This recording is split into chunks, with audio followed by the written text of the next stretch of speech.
Hala, 30,000 pesos per month lang ang monthly payment ng property na to. But some people don't realize na it is only the equity that you are paying for. Hindi siya yung total contract price. Usually kasi guys, itong mga developers nang offer sila ng 5% equity, 10% equity, or even 20% equity. Yun yung down payment mo para mas magaan, especially during pre-selling stage. They offer it at installment basis. Kaya yun, 30,000 pesos per month for the next 5 years. Sabihin na lang natin. If we do the math, 30,000 times 12, that's 360,000. You multiply that by 5 years, that's 1.8 million. That's the down payment. Sabihin na lang natin 20% of the value is 1.8 million. But the total contract price is 9 million pesos. Ang tanong, saan mo kukunin yung 7.2 million pesos na pambayad mo doon sa property? Dito napapasok yung mga bank financing, in-house financing, or even pag-ibig. At hindi lahat ng developers ay tumatanggap ng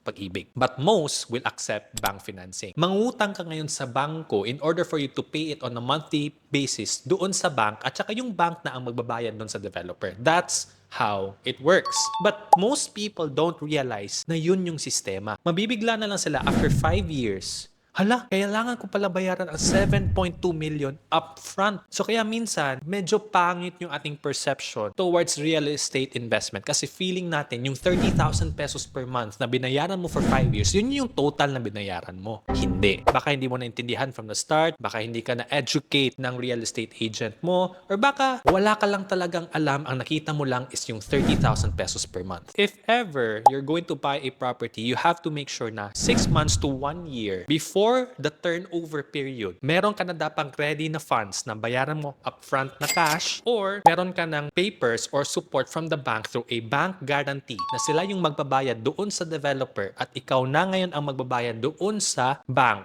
on a monthly basis. If you have any other questions about real estate or money for that matter, lagay mo lang sa comment section.